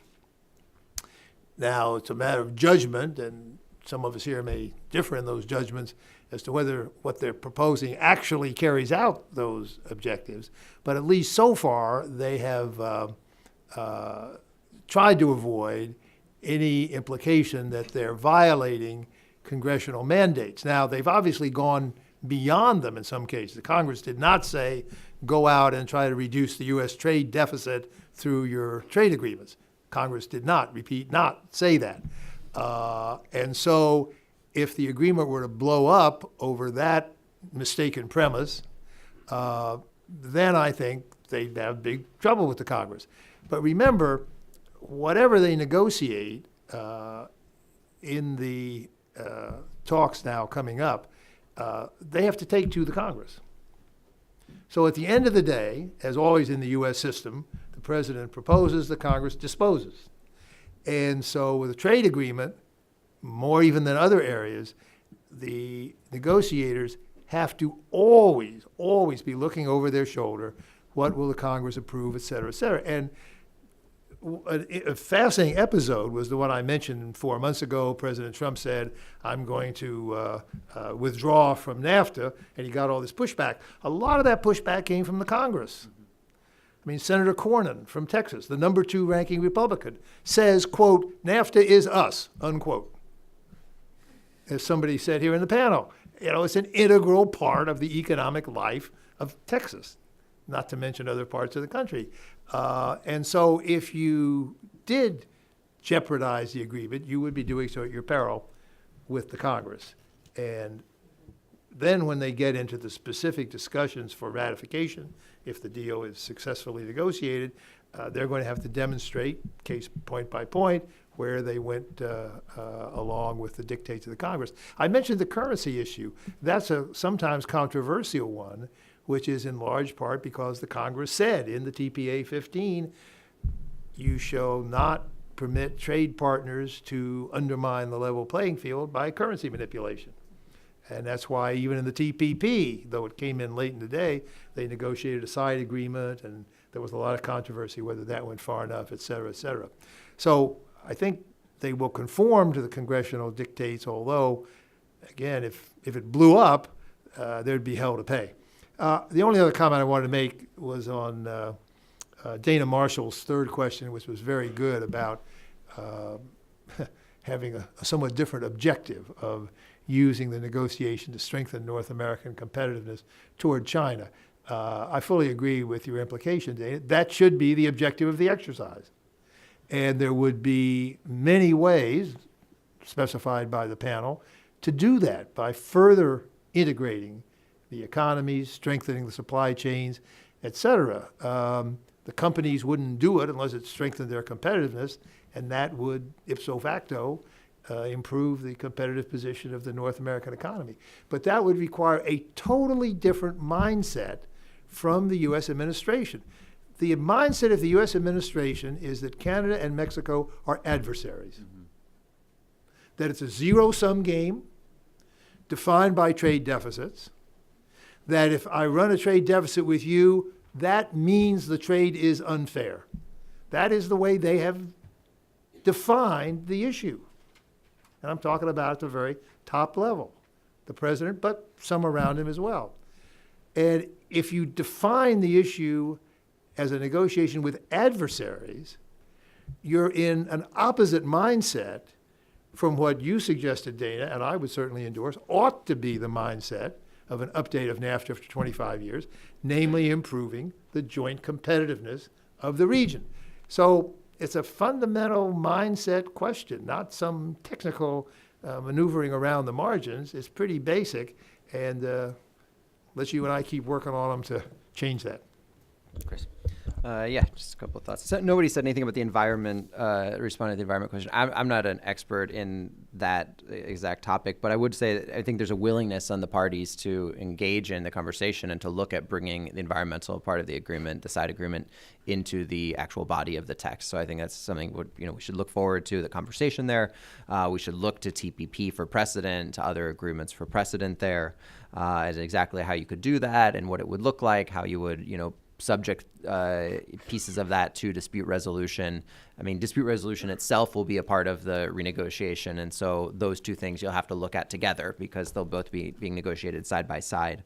The one thing I would say is that we've heard this explicitly from the Canadian side, is there will be a challenge in terms of bringing climate into the environmental agreement. I mean, I think that the way it was stated by some of I think it was the foreign minister, but by a top Canadian official, is that it would be difficult to imagine an environmental chapter this day and age that doesn't reference climate. And well, that's actually in TPA, there's a rejection of that notion. And so I think this is someplace where we'll see, some potential conflict. I think that's, it's just one example of many how these things become very quickly much more complicated than you think it might be at the outset. That's one space of it. I think in general, we've hit upon it, but there's a very strong tension between speed in the negotiations and this timing issue and the TPP importation of language issue. It's the only way to move very quickly is to really use TPP as a strong template. And if you look at the objectives from the US and Mexico, for that matter, you'll see that most of the topics really referenced there are topics that were dealt with in the Trans-Pacific Partnership negotiations. So there's a lot to work with if you're willing to do it. But, then you have to look at who's under the pressure in terms of timing. And I'd say Mexico is probably on the top of that list. The United States is second on that list. We have midterm elections next year. And Canada probably third on that list. So, there will be games that are played in terms of the negotiations and willingness to, stretch them out to be essentially those who want to finish quicker, if they really want to do that, will have to be willing to give up a bit more faster in order to get there. And I'm not sure that anyone's really willing to do that. That's why I think the most likely outcome is that the timing thing falls apart very quickly, that it's very quickly realized by all the negotiators that it's not going to be concluded by late this year or early next year, in which case then there's no advantage to quickly acceding to TPP, concessions that you already made. And instead, your strategy should be to start from your TPP starting point in the negotiations, which would mean you're renegotiating each of those topics along the way. I think that's much more likely outcome. And all of this leads back to this question of, interacting with the U.S. Congress, because it's very likely, even after negotiation takes place, there are statutory time periods that need to be sort of waiting periods before Congress in the United States would take action on a trade agreement. It's very unlikely that the United States Congress would vote on an updated NAFTA until after the midterm elections next year. So we need to think, pretty seriously about whether or not the U.S. Congress will pass whatever is negotiated. NAFTA is an incredibly controversial topic. And as we go through, a midterm election process, it will become an incredibly partisan process again, as well. I don't know the answer here. We don't know what the agreement will look like. It's very hard to predict. But I think we have to take very seriously the possibility that, just like some of these other big issues that the U.S. Congress has tried to tackle, like healthcare in recent months, that this is something that there could be a lot of work put into, and it could just go kaput when it hits the U.S. Congress. So I think we should take that seriously. Chris has been a real downer today, I have to say. But, it's the weather, I'm sure. But just to be clear, yeah. If it goes kaput, as you say, the current NAFTA stays in place. Yes, of course. Unless Donald Trump decides to withdraw. Right. Right. But your premise is that he succeeds in the negotiation, sends it to the Congress for ratification. Congress won't do it. You may be right on that. But in that case, I believe the current NAFTA stays in place until and unless something happens to change it. Yeah. So just so everybody's clear, kaput does not mean the end of NAFTA. Okay, I'm seeing a number of hands go up. 1, 2, 3. I know you've had your hand up for a while. So if we can begin over there. Thank you. Mike Macetic, PBS Online NewsHour. Could we dig a little deeper into Mexican politics? Because at the moment, the candidate leading in the polls also is a populist nationalist. He happens to be from the left rather than from the right. He opposes and says he's going to undo all the recent reforms that you all have talked about that were made possible, you said, by NAFTA. And, to be blunt, he's a bit of an opportunist. And if he sees an opportunity to use NAFTA for his benefit, isn't that likely? And then also, even if he wins, is he going to have a Congress that's going to be with him? I mean, your Congress has to approve this deal the same as the American Congress. Thank you. If you could pass the microphone just here to Guy. There you go. Right behind you, Guy. The microphone. There you go. Thank you, Guy, Berkeley Research Group. I want to pick up on this last exchange between Fred and Chris and ask to think about 2019 and other negotiations that are underway. Nobody mentioned Brexit.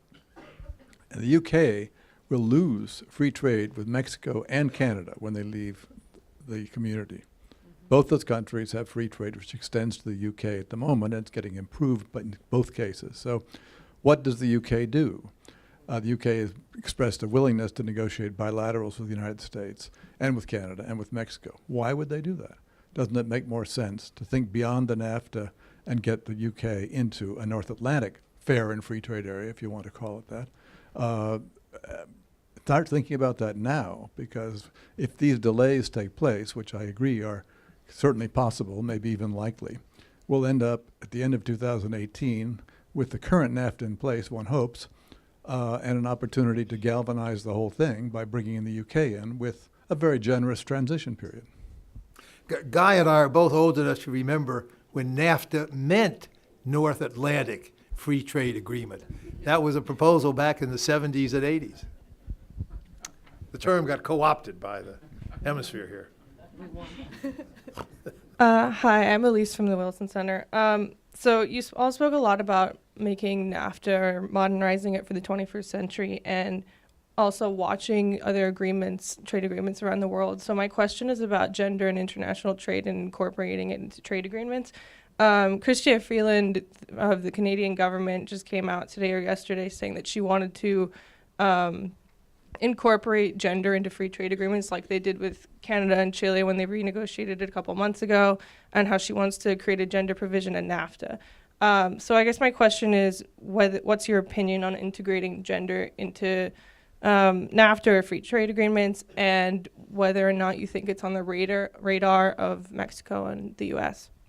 Just very quickly, it is also in the Mexican sort of statement of objectives. They recognize there should be a gender dimension there. So it's an interesting question. Jim, did you want to ask a question as well? Yes. Basically, the question is on labor and the role it's going to play in the success of this, particularly if you're counting votes at the end of the process. Vote number one being the president and vote number two being the Congress, and they don't always mesh. And the unions, at least in the United States, may play a much bigger role. How do you see negotiating through that particular thing if you have an eye on passing it at the end of the line? Thank you very much. Fred, would you like to kick off this round? Well, on Jim's last question, I think the reason that you need to have a pretty forceful labor provision in the renegotiated NAFTA is exactly what you said, to make the whole agreement passable in the Congress at the end of the day. I don't know how much those provisions will actually accomplish for the goals of the labor movement or American workers, but there's strong insistence, and I think it's from both sides of the aisle in the Congress, to put that in. I don't think this administration is particularly devoted to that topic themselves, but if they're going to get it through the Congress, they have to have it in there. So I think you're right to flag that, and I think the negotiating partners probably understand that as well. Okay, thanks. Francisco.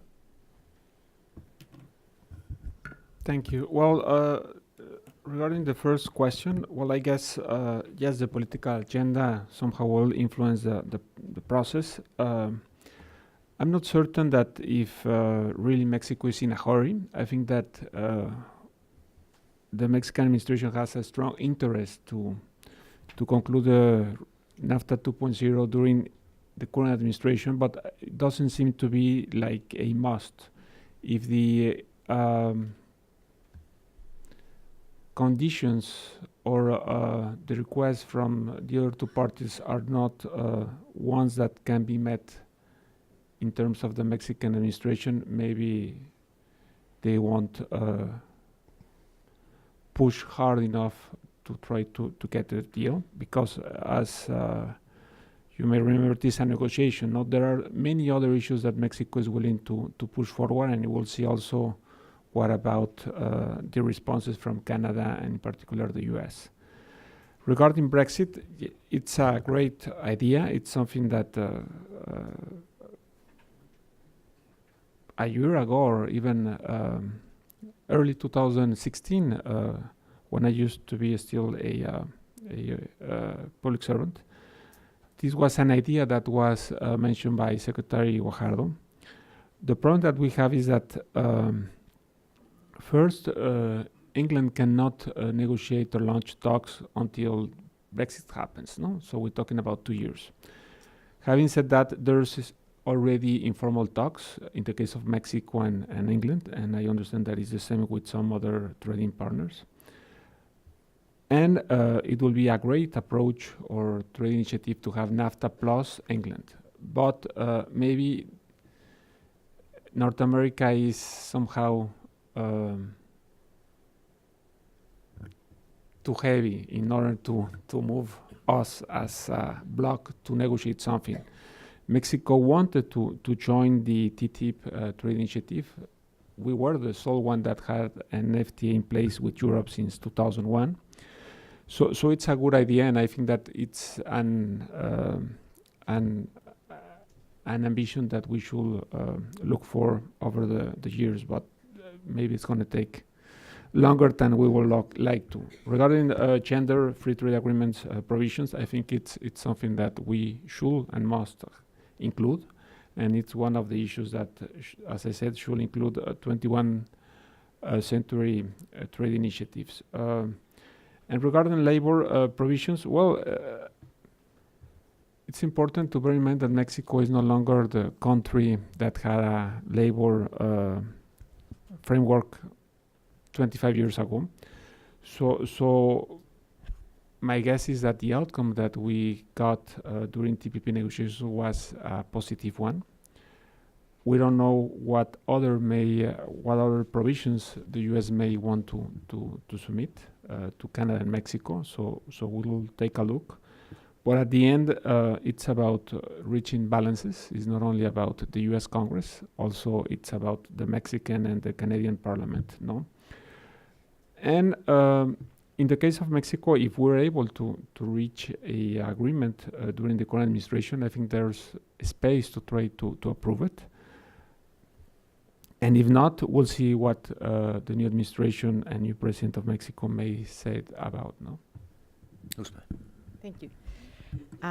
Well, I will take the López Obrador question. He clearly is a front runner because he's been campaigning for the last 18 years. And he is the only official candidate that we have today. The other political parties do not have official candidates yet. So I think that that's something that we need to consider. It's really a toss-up. We have no idea who may be the next president and what may be the result of the next election. I would not discard right now the PRI, the PAN, the PRD, Morena. I will not discard anybody. It's really going to be a highly competitive election next year. Now, any president that comes in office in December of 2018 will have it extremely, extremely, extremely difficult to reverse reforms. Why? Because they need constitutional reform.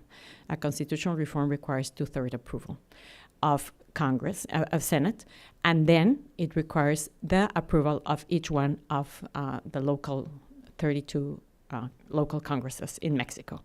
So I'm not saying that it's impossible, but it's not an easy task to reverse reforms. So I say that it's, I would say that in the near future, those reforms are there to stay, even though they have costs and even though they are not quite popular, especially education, I would say. But I think that we also need to give time for those reforms to yield results. It's not something, those reforms will take between 2 and 3 generations to really yield the results that we need to see. So I'm not even that pessimistic in terms of whoever ends up being elected president that will be tampering with NAFTA. I mean, we in Mexico had our, let's say, globalization crisis in the 1980s when we decided to shift the model from import substitution to export promotion, and we became GATT members, and then we negotiated the NAFTA. I think that the 1980s was really the defining moment for Mexico. And since then, we may have tampered a little bit with some of our tariffs. And I mean, we have to acknowledge that we have also played with some protectionist measures on very specific sectors and doing things that we shouldn't be doing, but nobody says anything. So unless somebody comes and starts a case, then we come back to our good behavior. But in general, our policy is a trade liberalization policy, an open policy. We know that we depend on international trade, international capital flows, international business. So we are not going to be playing with that, and nobody in its political platform will do that, even if they said something that would question Mexico's role in trade. That will not, I don't see any policy that will reverse that. Brexit, I agree. I mean, the UK could join the NAFTA. That's something that has been discussed earlier, but we would have to have a shared vision. We would have to be a North America region to be able to negotiate with a third party. In terms of gender, I think that the gender provision, which, as Duncan said, is also part of the Mexico's objectives for the NAFTA, it adds up to the list of issues that have to do with how to build an inclusive trade agenda, a trade agenda that really responds to the vast majority of people. We know that in trade, as in any public policy, there are losers and winners. So we need to find ways to offer that kind of support or adjustment to those that may not be taking advantage of globalization. And we also need to find ways to bring opportunities, to open opportunities to those that have not been able to take part in globalization. So I think it's more of raising the bar and finding disciplines and finding programs and finding direct policy interventions that may help to include more firms, have a better playing field for men and women in international trade, for rural communities, or for those who have lost their jobs as a result of technology. No, so I think that it's part of a vision of an inclusive trade agenda, which I think it's legitimate, but having an inclusive trade agenda does not mean, or that should not be interpreted or does not translate into a protectionist agenda. I think that both are compatible. It's just a matter of putting them at the table and finding ways of really creating this solidarity among North America countries and communities. In the past, I had the opportunity of working with Ambassador Wayne in Mexico on issues between Mexico and the U.S. on gender. Secretary Espinosa at that time and Secretary of State Hillary Clinton signed an MOU on how to improve conditions for women-owned businesses and women in North America. So I think that there are already cases in which we have tried to bring in, because we think that it's the best way to really create that trade, to promote that economic growth that we all need, and to bring diversity to the table. So I think that this is also something that was touched on TPP. There are several examples recently that have taken place on how do we create these new disciplines, how do we create these direct interventions, how do we have a more cohesive society in North America. So I think that this may be a good way of addressing those issues and bringing legitimacy and credibility to the NAFTA and to North American integration. And with respect to labor, I think that, labor may be a very difficult issue at the table. If we want to take labor as was posted a few weeks and months ago by some of the Trump administration officials, in the sense that apparently Mexico is like the bad guy in the arena because we have lower labor costs. Wages in Mexico are lower than in the U.S. That's a fact. the fact that that exists doesn't mean that we have an unfair trade advantage. Obviously, that's not the ideal. We in Mexico have to work very hard to close that gap, but that requires many, many other things in addition to labor opportunities in the labor market. That requires education, requires innovation, it requires improvements in productivity in order to be able to raise wages. So my concern with respect to labor is that the U.S. comes up with a proposal that really tries to intervene in minimum wages and labor markets, which cannot be solved through a trade negotiation, you know, and that may end up creating a very, very difficult way of finding a solution to the NAFTA negotiation. So I know that labor is a very important question, but we have to be very careful on not offering solutions that may actually end up getting us nowhere. Could I add one point? I think the notion of adding the United Kingdom to NAFTA is a terrible idea. The reason is Brexit is a terrible idea. It's terrible for the UK, it's terrible for Europe, and it's bad for the United States. And I'm in a minority, admittedly, but I think it's going to be reversed, because I think when the Brits really realize what they're getting themselves into, they're going to reverse course. And I think it would be a huge error to feed the Brexiteer mentality by holding out this hope of a free trade agreement with the United States, a free trade agreement with NAFTA, all these goodies out there that sound wonderful conceptually until you start trying to do it. We talk about the congressional difficulties of NAFTA itself and renegotiating it, adding these provisions. Now you're going to add another big, fifth biggest economy in the world with all sorts of problems that don't appear on the surface of the special relationship and all. It would be hell to pay. If you're going to add the UK, why not the Pacific Alliance? You say, well, if we're going to open up NAFTA and we're going to add other countries, well, fine. But there are a lot of other countries out there that might even be ahead of the UK in the queue. So let's talk about them too. Then what are you in? So any chance of using it, using NAFTA to further integrate North America, I think would go further, it would become even more impossible. But it would become an unmanageable task, I think, in terms of the negotiations. So let's keep that one on the shelf until and unless the evil day comes. Let's not reward bad behavior. Exactly. I just have a couple of things to add, since so much has already been said. In terms of sort of AMLO and Mexican political process, I mean, the one point I extra want to add on top of it is that the tone in the U.S.-Mexico relationship matters quite a bit.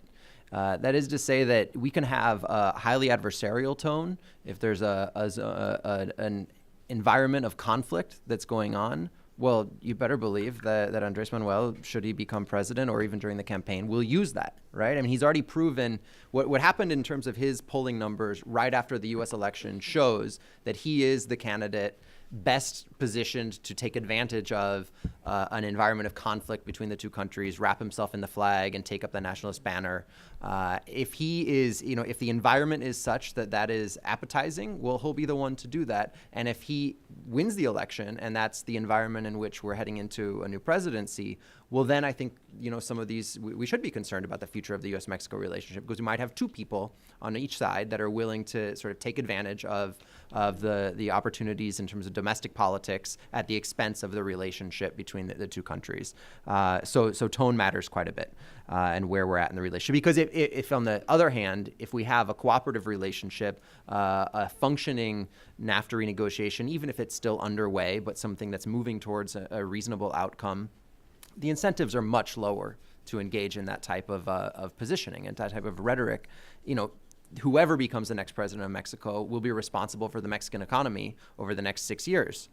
You need NAFTA if you don't want to have a big problem in the terms of the Mexican economy. And so putting that at risk is a big risk in real terms for any candidate.